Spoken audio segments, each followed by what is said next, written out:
कर्त्री का मतलब होता है कर्ता, कर्ता को अंग्रेजी में कहते हैं सब्जेक्ट। इससे जितने भी सेंटेंस हम बनाएंगे या जितने भी वाक्य हम बनाएंगे तो वो सारे के सारे उसमें क्या होता है, कर्ता प्रमुख होता है। क्या होता है, कर्ता प्रमुख होता है। उसमें सब्जेक्ट जो होता है वो प्रधान होता है, मेन होता है। और उस सेंटेंस में, उस वाक्य में क्या होता है, कर्ता के अनुसार ही क्रिया का प्रयोग होता है। और एक चीज का ध्यान आप और रख सकते हैं कि उसमें क्या होता है, कर्ता जो होता है, सब्जेक्ट जो होता है वो ही सबसे पहले आता है। और इस दूसरा है ये पैसिव वॉइस। पैसिव वॉइस में क्या होता है, कर्म प्रधान होता है। इसमें कर्ता प्रधान न होकर के क्या होता है, कर्म प्रधान होता है।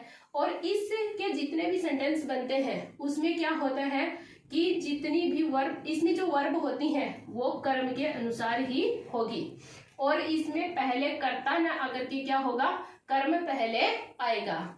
जैसे कि हम इसके उदाहरण देख सकते हैं, जैसे एक्टिव वॉइस है तो इसको हम एक एग्जांपल की सहायता से सीख सकते हैं। जैसे कि मैं एक सेंटेंस लिख रही हूं, जैसे Sita wrote a poem. Sita wrote a poem, POEM, poem. Sita wrote a poem, Sita ने एक पोइम लिखा। तो इसमें ये जो सीता है, पोइम किसने लिखा, सीता ने लिखा। तो सीता इसमें क्या है, सब्जेक्ट। सीता इसमें क्या हुआ, सब्जेक्ट हुआ, कर्ता हुआ। तो इसमें जो प्रमुख है वो क्या है, प्रधान कौन है, सीता। यानी पोइम किसने लिखा, सीता ने लिखा। किसने लिखा, सीता ने। तो इसमें क्या हुआ, ये कर्ता प्रधान वाक्य है। क्या है, कर्ता प्रधान वाक्य है। इसलिए इसको क्या कहते हैं, कर्तृवाच्य। क्या कहते हैं, कर्तृवाच्य, एक्टिव वॉइस कहते हैं। अब इसी बात को हम पैसिव में भी कह सकते हैं। कैसे कह सकते हैं, पैसिव वॉइस में भी कह सकते हैं। कैसे कह सकते हैं, देखो बात वही होगी लेकिन कहने का जो तरीका होगा वो क्या होगा, इससे अलग होगा, थोड़ा सा डिफरेंस होगा। देखो इसी का अगर हम पैसिव में बनाएंगे तो क्या बन जाएगा, इसमें इसका जो ऑब्जेक्ट होता है वो क्या बन जाता है, सब्जेक्ट बन जाता है। जैसे ऑब्जेक्ट क्या है, ए पोइम। तो इसमें शुरू में क्या आ जाता है, ए पोइम। क्या आ गया, ए पोइम। फिर ये जो है सेंटेंस, ये पास्ट इंडेफिनिट का, पास्ट सिंपल का ये जो टेंस है तो इसमें क्या आ जाता है, वाज वर लग जाता है। अब ये सिंगुलर है तो इसमें वाज आ गया, वाज। और एक चीज का ध्यान हमेशा रखना है कि इसमें क्या आती है, वर्ब की हमेशा थर्ड फॉर्म का ही यूज होता है। तो ए poem was written, written.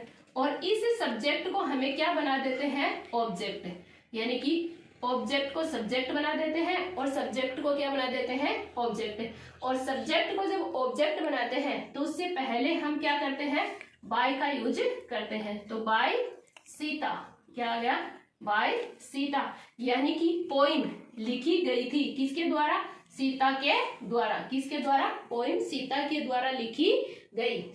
Sita के द्वारा पोइम लिखी गई।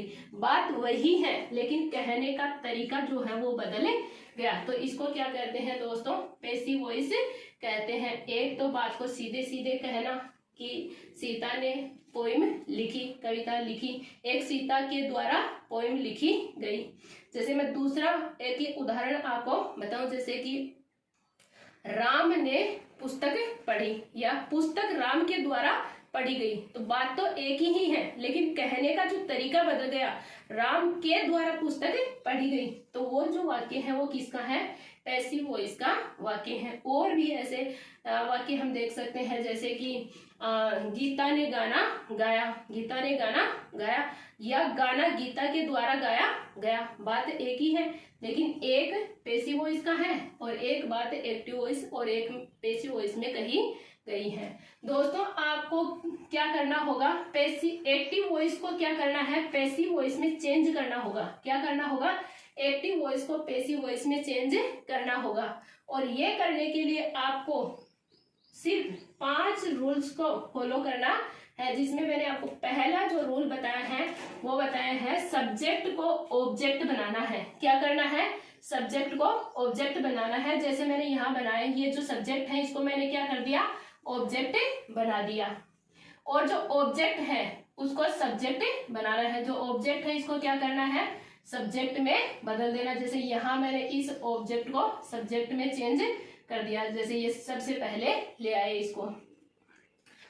और दूसरा क्या नियम है, सब्जेक्ट को ऑब्जेक्ट बनाते समय उससे पहले हमें क्या करना है, बाय का यूज करना है, बाय लगाना है।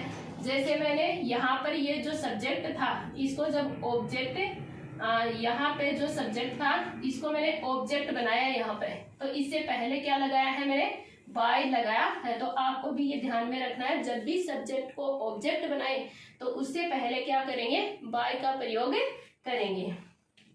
तीसरा जो रूल्स होता है दोस्तों वो होता है, जितने भी पर्सनल प्रोनाउंस होते हैं उनको ऑब्जेक्ट बनाते समय हमें क्या करने हैं, कुछ चेंजिंग करने हैं जो यहाँ पे दिए गए हैं, मैंने लिख दिए हैं।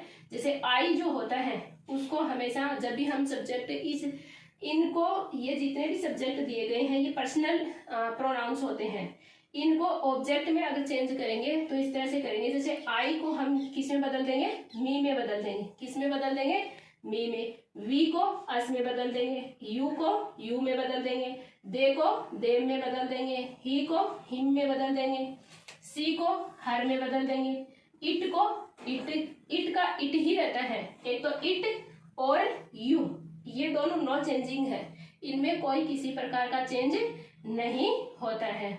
चलिए तो अब हम पढ़ते हैं इसका चौथा रूल्स कौन सा है।